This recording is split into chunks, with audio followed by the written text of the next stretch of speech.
Escrow Out Loud is a weekly podcast about San Francisco real estate from the Jackson Fuller team, San Francisco Realtors since 2002. Show notes with links are at jacksonfuller.com. Hi, Tom and Doug. Oh, hello, Britton. Hello there. Thank you so much for joining us. And why don't you tell us a little bit about who you are and where you are? Well, this is Doug Beebe, B-E-E-B-E, since I always have to spell my name to everyone. We're speaking to you from Portland, Oregon. And Tom? Oh, yeah, also in Portland. Tom Cotter. Doug and I have been doing real estate since the early 2000s. I recently passed my state and national exams to become a principal broker.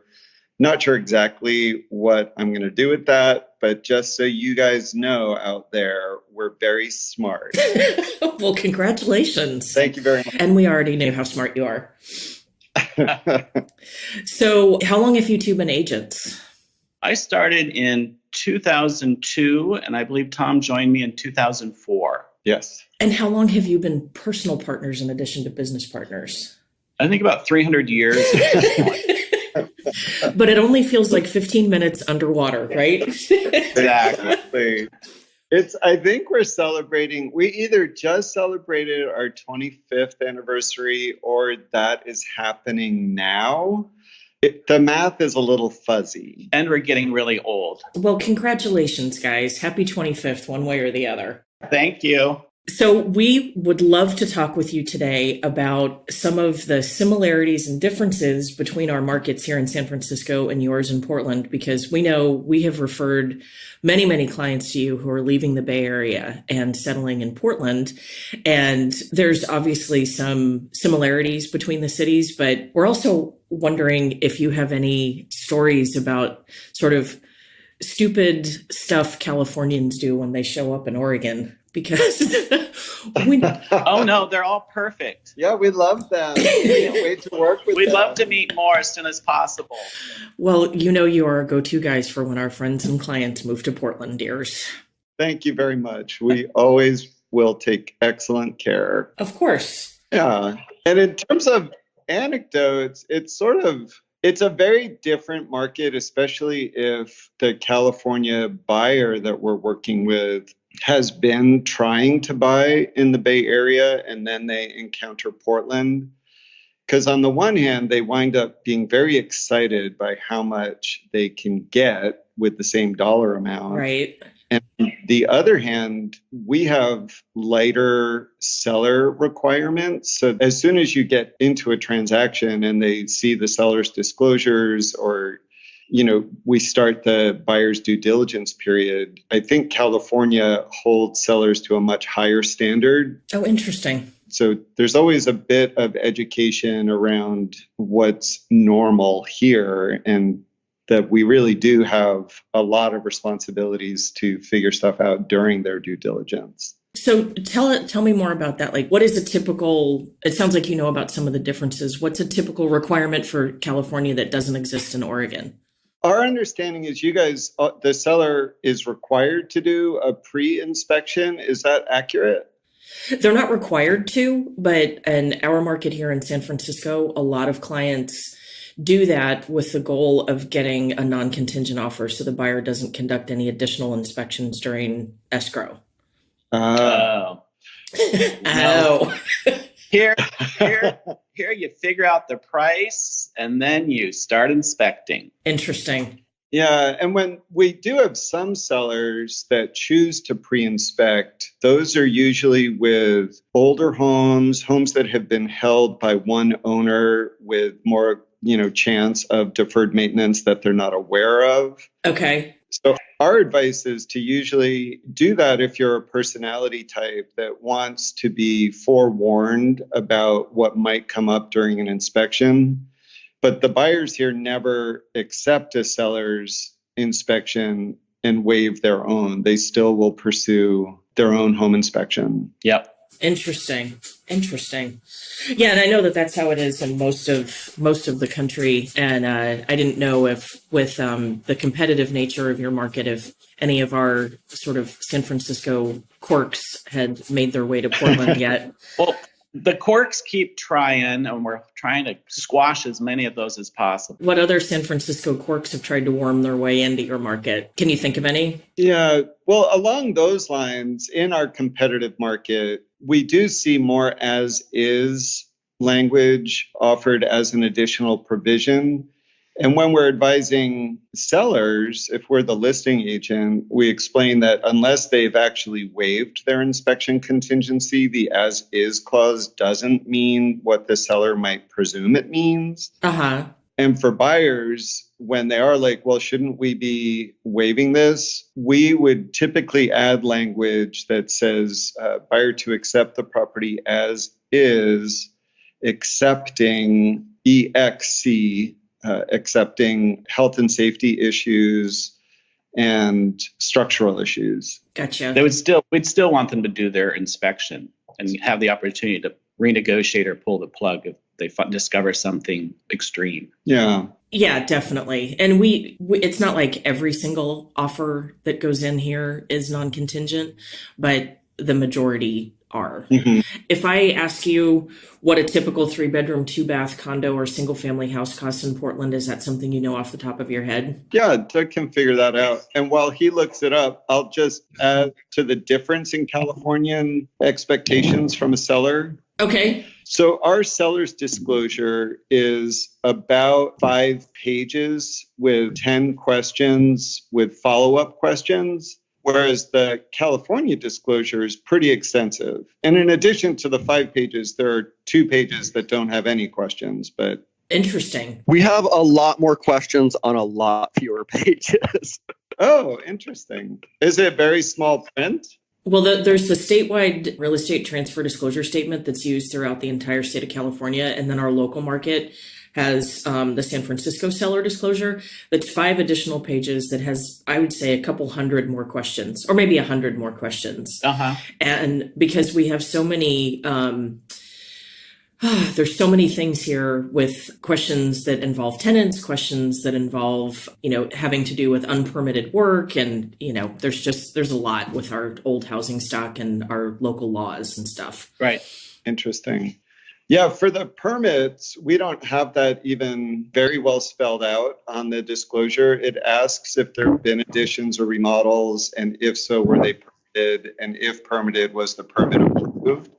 But all of those questions include an optional unknown answer that just puts it all back in the buyer's court to figure out. Interesting. Yeah, we always coach our sellers that it's in their best interest to answer everything to the best of their knowledge without going into a lot of time and effort into doing research. It's just, what do you know in the moment that you're filling this out? Exactly. And that's what we tell our clients too, to definitely, we always tell people, it might seem counterintuitive to tell about all the warts of your home, but when the buyers are looking at it, when they've seen it at the open house and they've fallen in love with it, that's the time to tell them about the warts. It's the honeymoon period. Yeah. The staging's all going away. You're going to be stuck with the house. Exactly.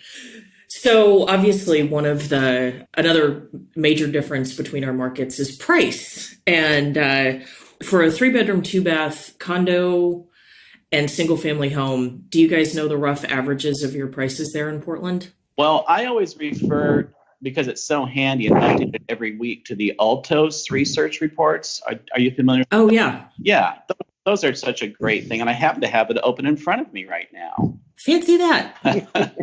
So for Portland, currently, the median list price is $575,000 with a price per square foot of $254. Is this like a spring sale? It's how it is here. What I find interesting is 30 to 50% of all listings have had a price reduction because our sellers are so pumped up after years of hand over fist appreciation.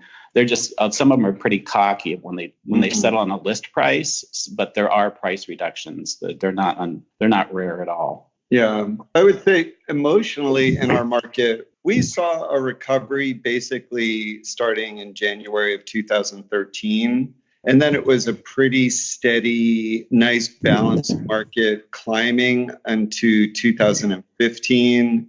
2015, 16, and into 17 was our most competitive. There were just so many multiple offers. You couldn't price a listing and expect it to sell at that price. It always went for over.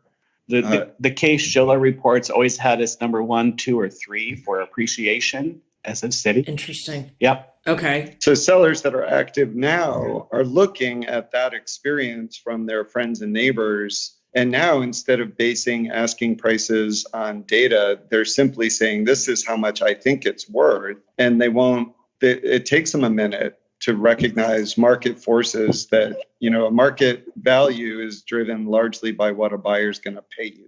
Right. The buyer sets the price is the rule in any market. Yeah. That's interesting. So, are you having much overbidding at this point, or is that in 2017 and earlier?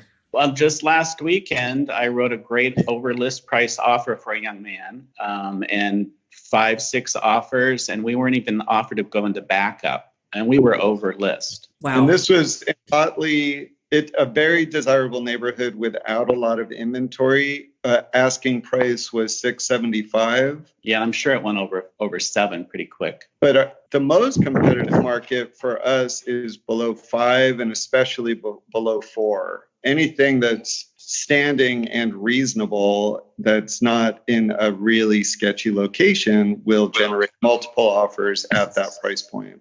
Oh, you get multiples at the asking price, not no, over? I'm sorry. If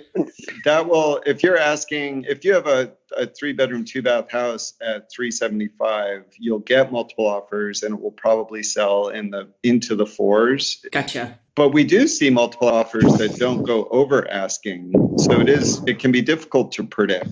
That's the $64,000 question in both of our markets, apparently. What's also funny here is we have so many people in the design industry with Nike, Adidas America, Under Armour. All these people want to live in a magazine. So anything that's sort of stylish will just get bid beyond an appraiser's ability sometime. Right.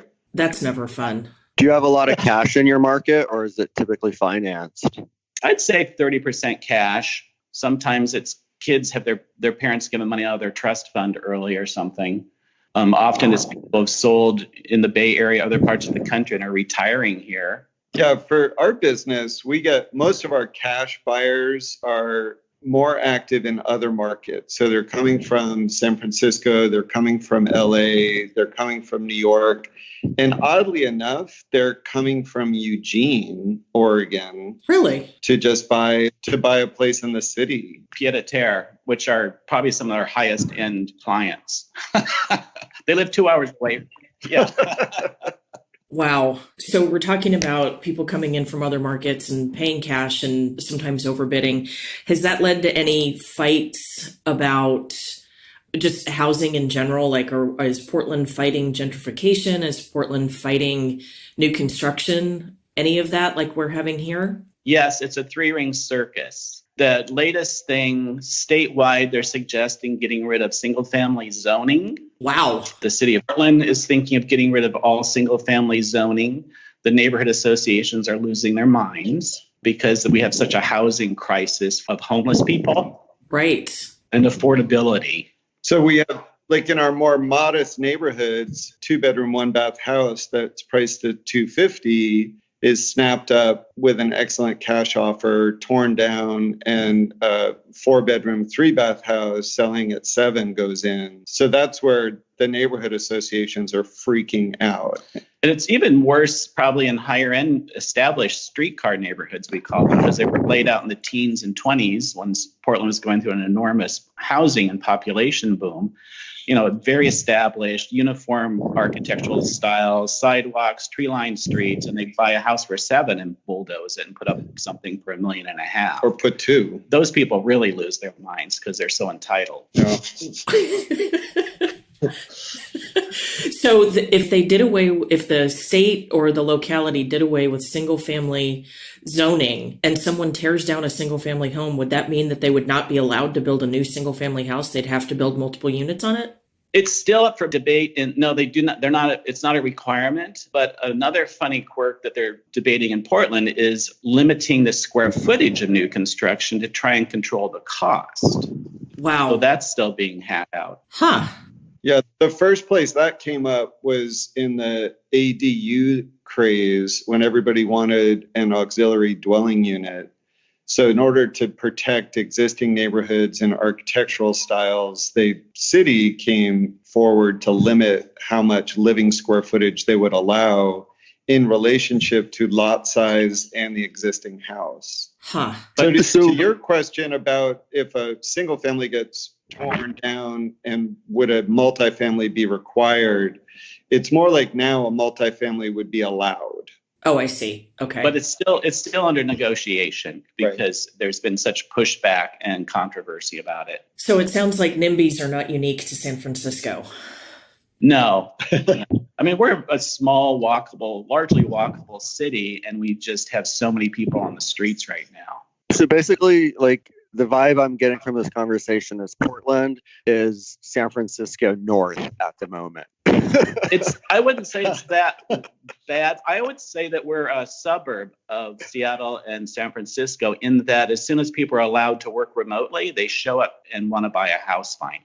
Right. Wow. So like Portland's the bedroom community to Silicon Valley and Seattle. You fly down to San Jose once a month for face-to-face. Otherwise, you're working from your, coffee shop. Yeah. Or do people talk in coffee shops in Portland, or do you walk in during the day and it's eerily quiet? Well, it's when they have a bunch of kids. Those are the worst. No. What are these things you speak of? It is eerily quiet. Everybody's got their screen in front of them and their refill cup. And I don't know if it's the Great American Novel or penny stocks or what. It's the next killer app, bro. Yeah. Clearly. They hope. So how long have you guys lived in Portland? We both got here independently of each other in 92. Yeah. Okay. So you've been there a long time. This should be interesting because one of the perennial conversations we have here in San Francisco, it's changing so much and it's not like it was. But of course, almost no one is a native here. And like I've been here for 19 years and it's changed a whole lot, but I know it was different 19 years before I arrived. Yeah. Have you guys seen a ton of changes in Portland, or is it kind of the same, kind of different? What do you think? I think the fabric of the city has improved quite a bit with new construction and infill. A lot of parking lots are gone. There's housing and shops. The traffic has gotten much worse because we don't have a bunch of freeways going hither and yon. We've got one north-south, and then we've got one that goes to the western suburbs where things like Nike and Intel are located. So traffic during commute hours is pretty hellish. It's just be patient. And the streets are sort of deteriorating in that a lot of the resources have gone to other immediate needs. Right. And neighborhoods have very much been shifting as the population has grown. So like we've seen tremendous impacts on neighborhoods that used to be predominantly of color residents, working class, and working artists. Portland used to be very supportive of young people being able to live their lives, make their T-shirts, whatever. Well, it was because of the affordability. Obviously. And that has sort of changed. And there's a lot of frustration, both in communities of color, primarily the African-American communities, and the artist communities, trying to figure out, like, where can I put on my one-woman play? Or my studio space just became a condominium. So now what? Right. That's so similar to what we're hearing here and what we're experiencing here. Matt and I did a podcast a few weeks ago about basically the racist past and present of San Francisco. And our African-American population has dwindled to, I think it's down to 4%.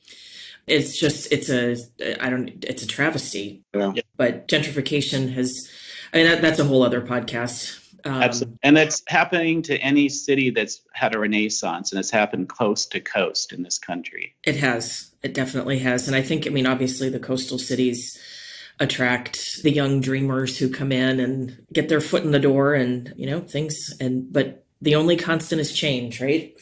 Right.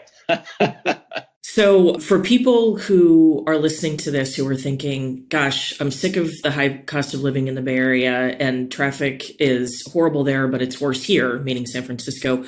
Do you have any advice for those folks who are considering exploring your area? Absolutely. Give us a call. And how would they do that, Tom? 503-260-7876. We're on Instagram. We're on Facebook. Everyportlandhome.com. Everyportlandhome.com. There you go. And I'll add to that more seriously, some of the clients that we have shared get here with a sense of urgency, and then they are really experiencing Portland as a lot of different neighborhoods. So anyone who's seriously considering it, I would encourage an exploratory trip so that they can really see what it means to live in Southwest versus Southeast, or North versus Northwest. Does the neighborhood have sidewalks? Where are you going to walk the dog? Where's the school located? What are the people walking by the coffee shop? What do they look like? Just that sort of thing. Yeah. So how San Francisco is 49 square miles roughly, or roughly 7 by 7. Do you know roughly how big geographically Portland is? That's a great question that I'll get back to you on. Ooh, this question.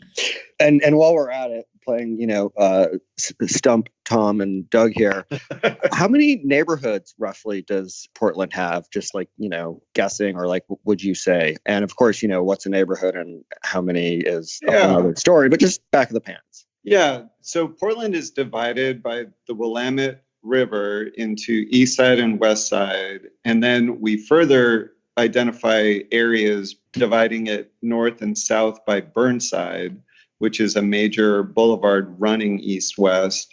And the different quadrants, including North Portland, which is established because the Willamette River takes a bend. So we have a whole swath of, land that needs to be accounted for that doesn't qualify as Northeast.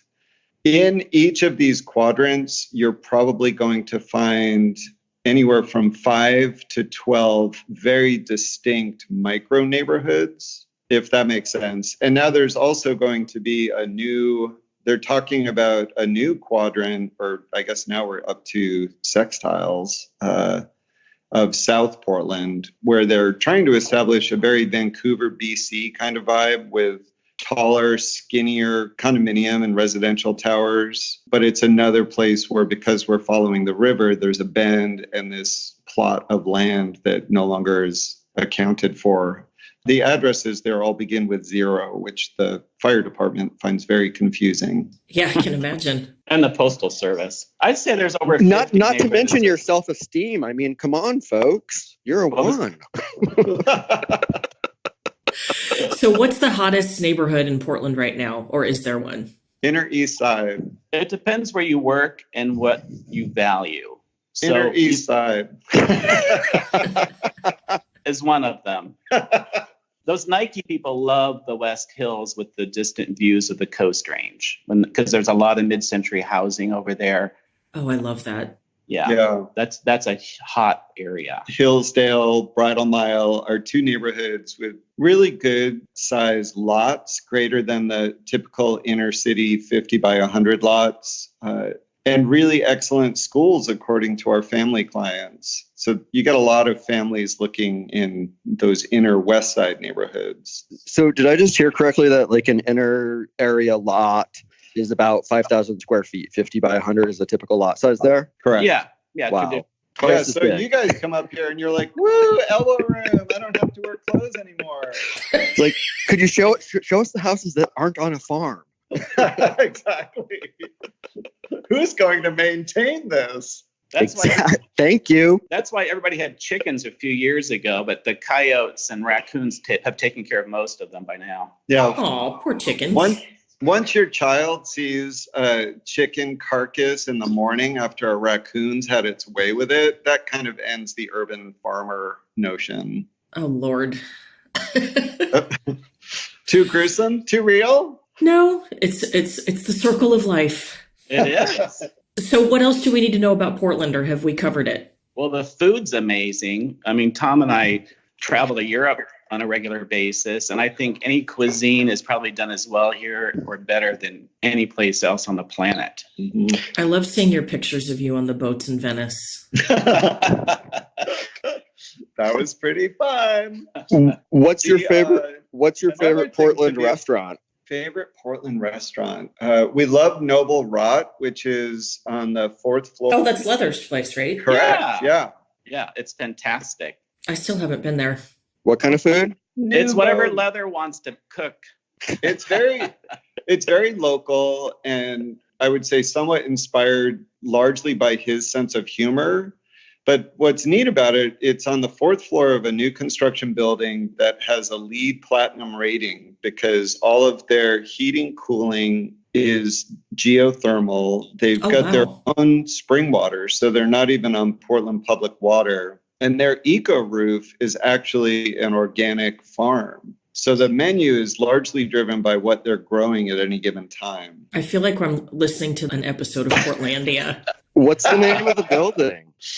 The name of the building? Yeah, or address. I'm totally It's fascinated. 1111 East Burnside, I believe. 1111 East Burnside. And it does have sort of a funny name. Oh, the name of the building is Rocket. Yeah. Well, that's how I have to check that out next time I'm up there.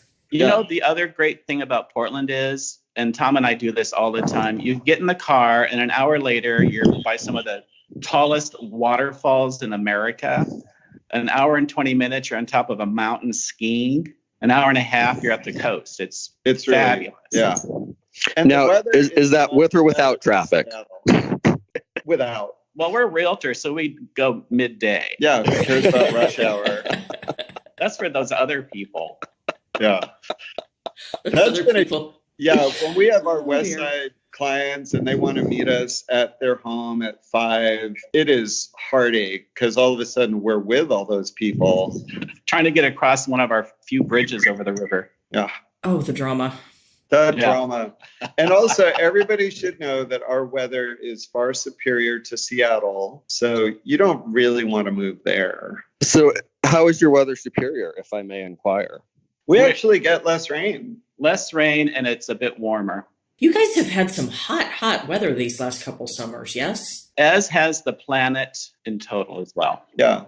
Way to spread that one out. Thank you, Global Industrial Complex. But wait, you also have snow, right? Occasionally. Yeah, almost. It's oddly, it seems like it will have a snow in February. Into March, even. Yeah, and it almost never sticks. And when it rarely, once every 7 to 10 years, it might last for 3 or 5 days. And But- when I talk to the old timers, they used to get much more snow back in the 40s, 50s, and 60s. But Yeah. as the climate shifted, it's less frequent. Used to be more snow earlier in the year, like January. Do you remember that year when I came up there for Christmas and like almost every flight into Portland was canceled except mine went? I had no Yeah. idea how that happened. and yeah, that was so much snow and it lasted for days. That Yeah. was fun. That was a unique holiday extravaganza of snow and ice. Yeah. And nobody knows how to drive in that here, so the whole city just shuts down. Oh, Yeah. yeah. Well, and you guys had the best Christmas Eve party that year. I remember that. Yeah, That was fun. That tree we got from that 70s nursery 4 blocks away, and we dragged it home through the snow. It was very Norman Rockwell So, with Manhattans. a typical winter day here will be, wet and cold, maybe upper 40s, low 50s, gray, very kind of cold, humid. What's a typical winter day up there? I would say it's very similar. We both have a variation of a Mediterranean climate. It dries out in the summer and it gets rainy and cloudy in the winter. Here, we don't really have big downpours. It's sort of these misty rains that blow in wave after wave. And then between them, it's sunny. And most of the weather comes from the southwest from the ocean. I grew up in the Midwest, and I got to tell you what I miss is thunderstorms. Do you guys have thunderstorms? Infrequently. Yeah, very infrequent. When it thunders, everyone's Same like, what thing. the heck happened? Yeah. Exactly. But it's fun when that hail precedes the rumbling.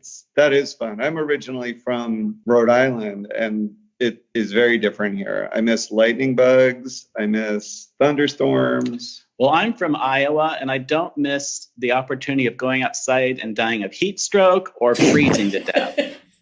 But do you miss the lightning bugs? Yeah. Pish posh.